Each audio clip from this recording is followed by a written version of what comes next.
Hey everyone, it's Chris. Let's do a Bible reading challenge together this year. Ever wanted God's peace to be with you 24/7? Or find answers to life's big questions? The Bible can change your life, and we're doing it together. Check out the description below for a free PDF with a daily reading checklist to keep you on track from January to December. Let's keep going with 2 Samuel today, from chapters 15 to 17. 2 Samuel 15. In the course of time, Absalom provided himself with a chariot and horses and with 50 men to run ahead of him. He would get up early and stand by the side of the road leading to the city gate. Whenever anyone came with a complaint to be placed before the king for a decision, Absalom would call out to him, "What town are you from?" He would answer, "Your servant is from one of the tribes of Israel." Then Absalom would say to him, "Look, your claims are valid and proper, but there is no representative of the king to hear you." And Absalom would add, "If only I were appointed judge in the land. Then everyone who has a complaint or case could come to me and I would see that they receive justice." Also, whenever anyone approached him to bow down before him, Absalom would reach out his hand, take hold of him and kiss him. Absalom behaved in this way toward all the Israelites who came to the king asking for justice, and so he stole the hearts of the people of Israel. At the end of 4 years, Absalom said to the king, "Let me go to Hebron and fulfill a vow I made to the Lord. While your servant was living at Geshur in Aram, I made this vow. If the Lord takes me back to Jerusalem, I will worship the Lord in Hebron." The king said to him, "Go in peace." So he went to Hebron. Then Absalom sent secret messengers throughout the tribes of Israel to say, "As soon as you hear the sound of the trumpets, then say, 'Absalom is king in Hebron.'" 200 men from Jerusalem had accompanied Absalom. They had been invited as guests and went quite innocently, knowing nothing about the matter. While Absalom was offering sacrifices, he also sent for Ahithophel the Gilonite, David's counselor, to come from Gilo, his hometown. And so the conspiracy gained strength, and Absalom's following kept on increasing.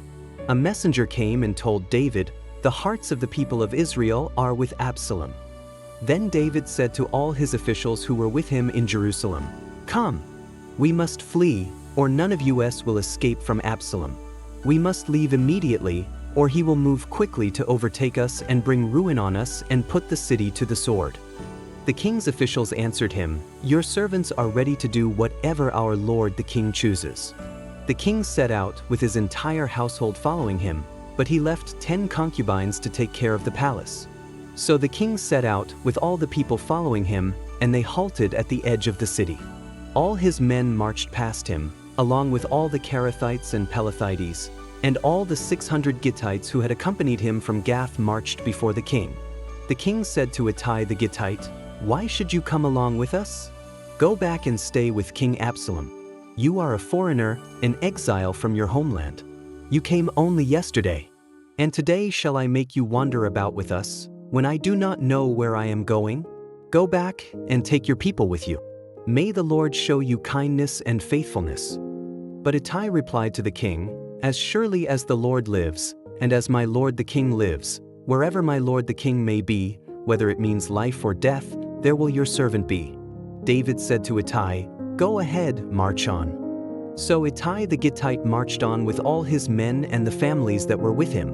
The whole countryside wept aloud as all the people passed by. The king also crossed the Kidron Valley, and all the people moved on toward the wilderness. Zadok was there too, and all the Levites who were with him were carrying the Ark of the Covenant of God. They set down the Ark of God, and Abiathar offered sacrifices until all the people had finished leaving the city.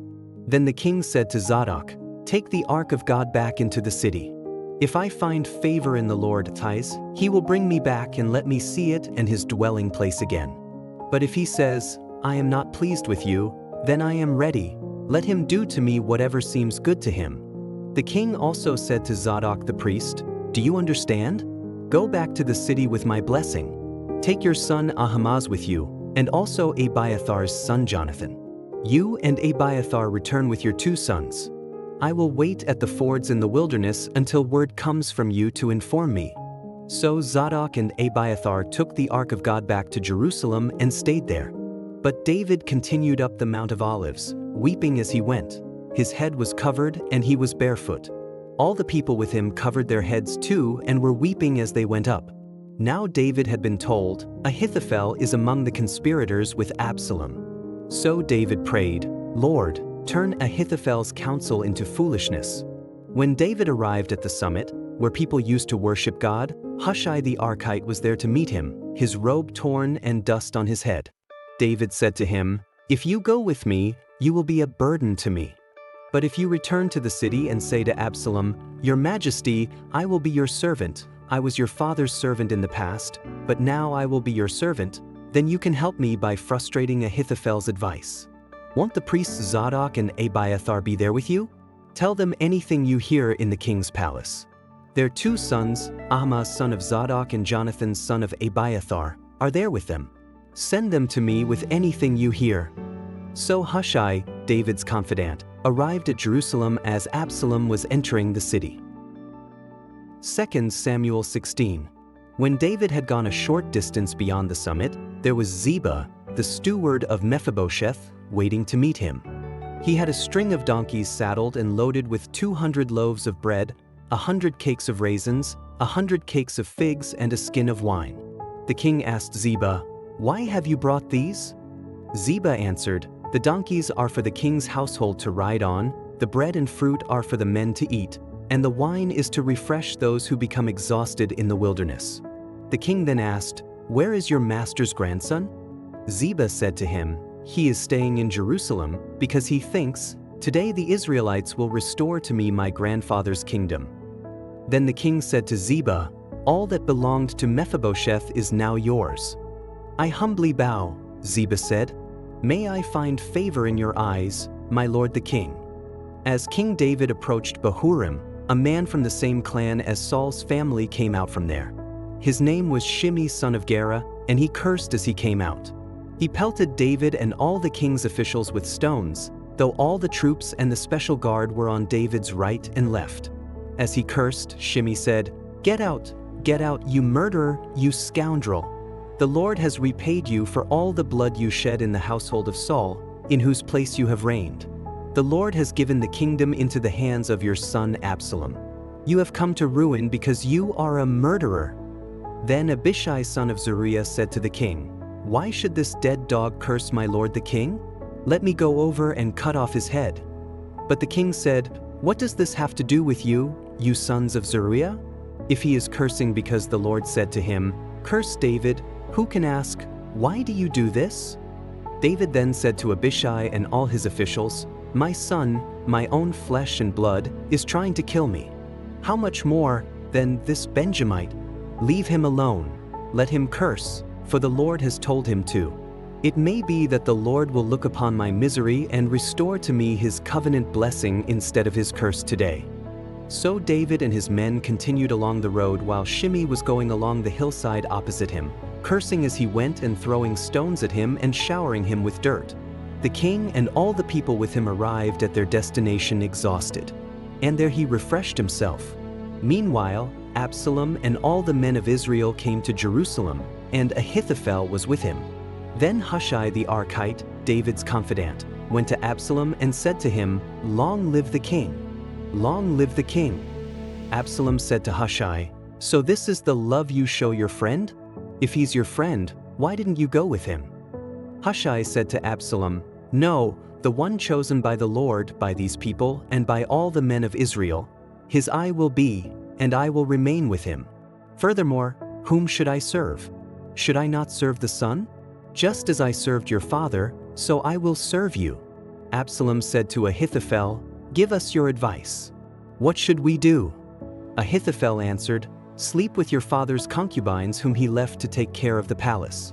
Then all Israel will hear that you have made yourself obnoxious to your father, and the hands of everyone with you will be more resolute. So they pitched a tent for Absalom on the roof, and he slept with his father's concubines in the sight of all Israel. Now in those days the advice Ahithophel gave was like that of one who inquires of God. That was how both David and Absalom regarded all of Ahithophel's advice. 2 Samuel 17. Ahithophel said to Absalom, "I would choose 12,000 men and set out tonight in pursuit of David. I would attack him while he is weary and weak. I would strike him with terror, and then all the people with him will flee. I would strike down only the king and bring all the people back to you. The death of the man you seek will mean the return of all. All the people will be unharmed." This plan seemed good to Absalom and to all the elders of Israel. But Absalom said, "Summon also Hushai the Archite, so we can hear what he has to say as well." When Hushai came to him, Absalom said, "Ahithophel has given this advice. Should we do what he says? If not, give us your opinion." Hushai replied to Absalom, "The advice Ahithophel has given is not good this time. You know your father and his men. They are fighters, and as fierce as a wild bear robbed of her cubs. Besides, your father is an experienced fighter. He will not spend the night with the troops. Even now, he is hidden in a cave or some other place. If he should attack your troops first, whoever hears about it will say, 'There has been a slaughter among the troops who follow Absalom.' Then even the bravest soldier, whose heart is like the heart of a lion, will melt with fear, for all Israel knows that your father is a fighter and that those with him are brave. So I advise you, let all Israel, from Dan to Beersheba, as numerous as the sand on the seashore, be gathered to you, with you yourself leading them into battle. Then we will attack him wherever he may be found, and we will fall on him as dew settles on the ground. Neither he nor any of his men will be left alive. If he withdraws into a city, then all Israel will bring ropes to that city, and we will drag it down to the valley until not so much as a pebble is left." Absalom and all the men of Israel said, "The advice of Hushai the Archite is better than that of Ahithophel." For the Lord had determined to frustrate the good advice of Ahithophel in order to bring disaster on Absalom. Hushai told Zadok and Abiathar, the priests, "Ahithophel has advised Absalom and the elders of Israel to do such and such, but I have advised them to do so and so.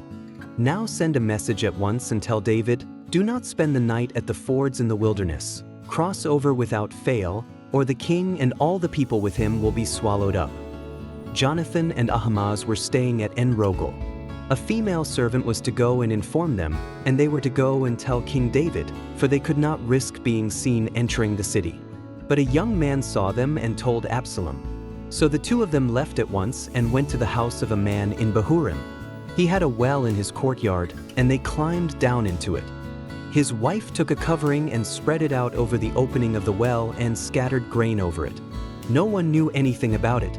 When Absalom's men came to the woman at the house, they asked, "Where are Ahimaaz and Jonathan?" The woman answered them, "They crossed over the brook." The men searched but found no one, so they returned to Jerusalem. After they had gone, the two climbed out of the well and went to inform King David. They said to him, "Set out and cross the river at once. Ahithophel has advised such and such against you." So David and all the people with him set out and crossed the Jordan. By daybreak, no one was left who had not crossed the Jordan.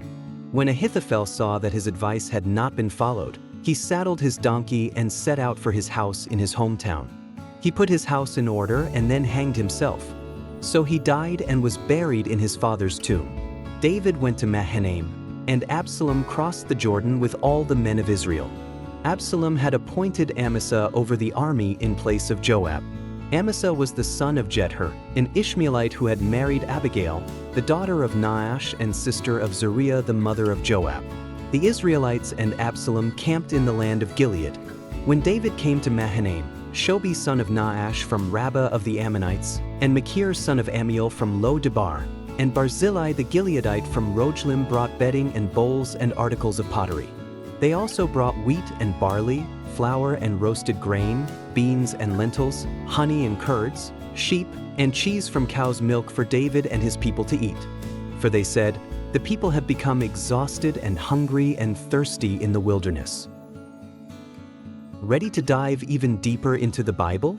I've got a complete course for you to explore every book from cover to cover. Check out the link in the description. Share this journey with your loved ones. God's Word is for everyone.